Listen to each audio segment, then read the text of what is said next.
Assalamualaikum warahmatullahi wabarakatuh. Perkenalkan, kami dari kelompok 3 ingin memaparkan hasil informasi yang telah kami dapat mengenai kasus ancaman di bidang Ipolexos Buthankam atau di bidang ideologi, politik, ekonomi, sosial budaya, serta pertahanan dan keamanan. Nah, untuk itu pertama-tama, apa sih yang dimaksud dengan ancaman itu? Ancaman adalah setiap usaha dan kegiatan baik dalam negeri maupun dari luar negeri yang dinilai dapat membahayakan kedaulatan negara, keutuhan wilayah negara, serta keselamatan segenap bangsa. Nah, ancaman non-militer atau nirmiliter yaitu ancaman yang tidak bersifat fisik serta bentuknya tidak terlihat seperti ancaman militer karena ancaman ini berdimensi ideologi, politik, ekonomi, sosial budaya, serta pertahanan dan keamanan.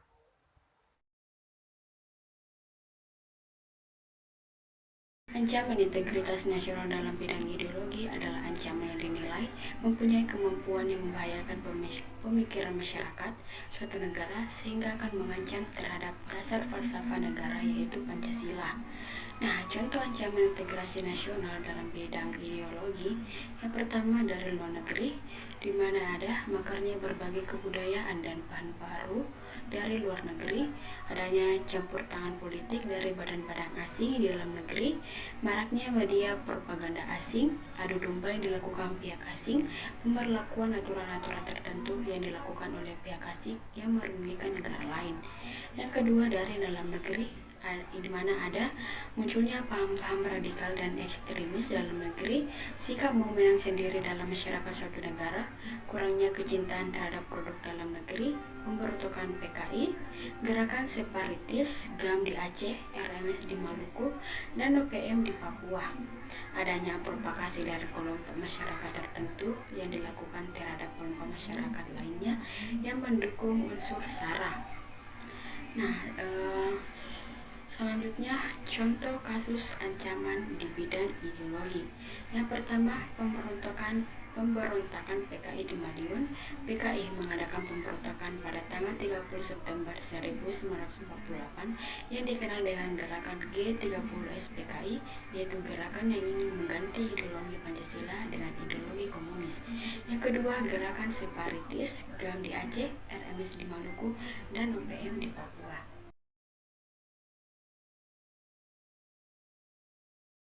Dua, ancaman di bidang politik. Ancaman integrasi nasional dalam bidang politik adalah setiap usaha dan kegiatan baik dalam negeri maupun luar negeri yang dikategorikan sebagai hal yang membahayakan dan memecah belah persatuan dengan mengatasnamakan politik. Ancaman yang berdimensi politik bersumber dari dalam negeri dapat berupa pengarahan massa untuk menubuhkan satu pemerintah yang berkuasa atau menggalang kekuatan politik untuk melemahkan kekuatan pemerintah.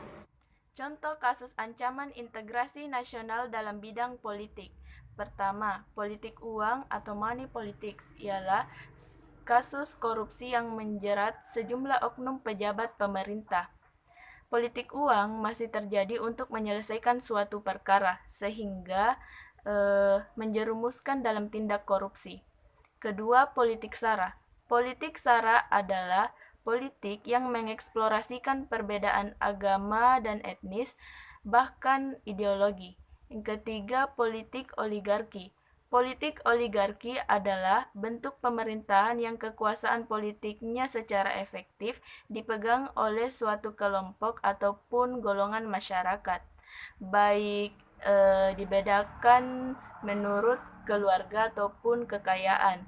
Ini merupakan pelanggaran dalam hal demokrasi. Yang keempat yaitu penyerangan batas wilayah negara.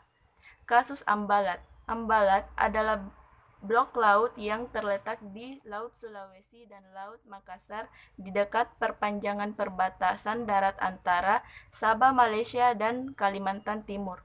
Persoalan klaim dimulai saat adanya perjanjian tapat batas kontinental Indonesia yang ditandatangani oleh Indonesia dan Malaysia.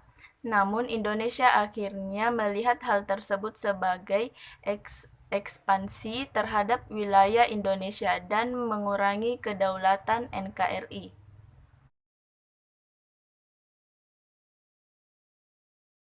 Ancaman di bidang perekonomian adalah setiap usaha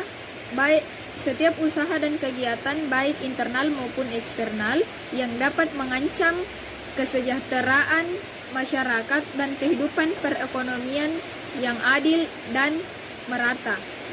Adapun penjelasan dari ancaman internal dan ancaman eksternal. Yang pertama yaitu ancaman internal. Ancaman internal dapat berupa inflasi, pengangguran, infrastruktur yang tidak memadai, dan sistem ekonomi yang tidak jelas. Yang kedua yaitu ancaman eksternal. Ancaman dalam bentuk eksternal meliputi kinerja ekonomi yang buruk, daya saing rendah, tidak siap menghadapi globalisasi, dan tingkat ketergantungan pada pihak asing.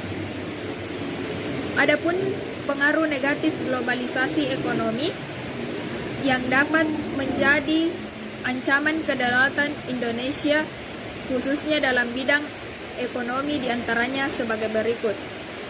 Yang pertama yaitu Indonesia akan dibanjiri oleh barang-barang dari luar seiring dengan adanya perdagangan bebas yang tidak mengenal adanya batas-batas negara. Yang kedua yaitu cepat atau lambat perekonomian negara kita akan dikuasai oleh pihak asing seiring dengan semakin mudahnya orang asing menanamkan modalnya di Indonesia. Yang ketiga yaitu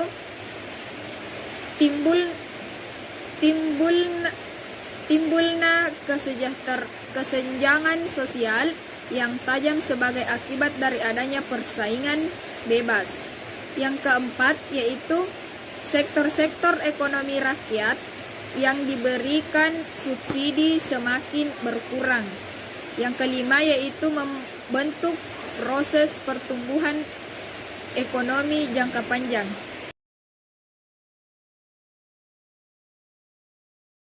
Kelas saya akan menjelaskan ancaman di bidang sosial dan budaya.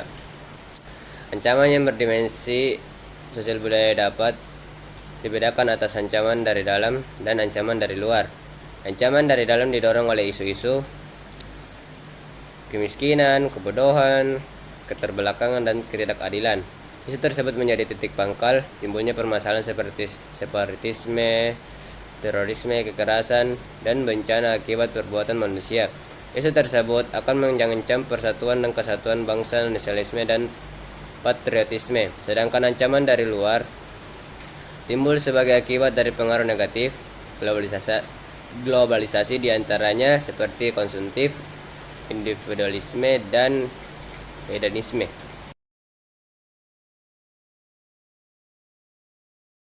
Di sini saya akan menjelaskan ancaman di bidang pertahanan dan keamanan. Pertahanan negara atau pertahanan nasional adalah segala usaha untuk mempertahankan kedaulatan negara, keutuhan wilayah negara, dan keselamatan segenap bangsa dari ancaman dan gangguan terhadap keutuhan bangsa dan negara. Contoh kasus integrasi dalam bidang pertahanan dan keamanan negara. Persengkatan antara Indonesia dengan Malaysia mencuat pada tahun 1967 ketika dalam pertemuan teknis hukum laut antara kedua negara. Masing-masing negara ternyata memasukkan Pulau Sipadan dan Pulau Legitan ke batas-batas wilayahnya. Kedua negara lalu sepakat agar Sipadan dan Legitan dinyatakan dalam keadaan status quo. Akan tetapi ternyata pengertian ini berbeda. Pihak Malaysia membangun resort pariwisata baru yang dikelola pihak swasta. Malaysia, karena Malaysia memahami status quo sebagai tetap berada di bawah Malaysia sampai persengketaan selesai. Sedangkan pihak Indonesia mengartikan bahwa status ini berarti status kedua pulau tidak boleh ditempati atau diduduki sampai persoalan atas kepemimpinan dua pulau ini selesai. Sekian dari kami, kurang dan lebihnya mohon dimaafkan. Assalamualaikum warahmatullahi wabarakatuh. Assalamualaikum warahmatullahi wabarakatuh. Assalamualaikum warahmatullahi wabarakatuh. Warahmatullahi wabarakatuh. Assalamualaikum warahmatullahi wabarakatuh. Assalamualaikum warahmatullahi wabarakatuh.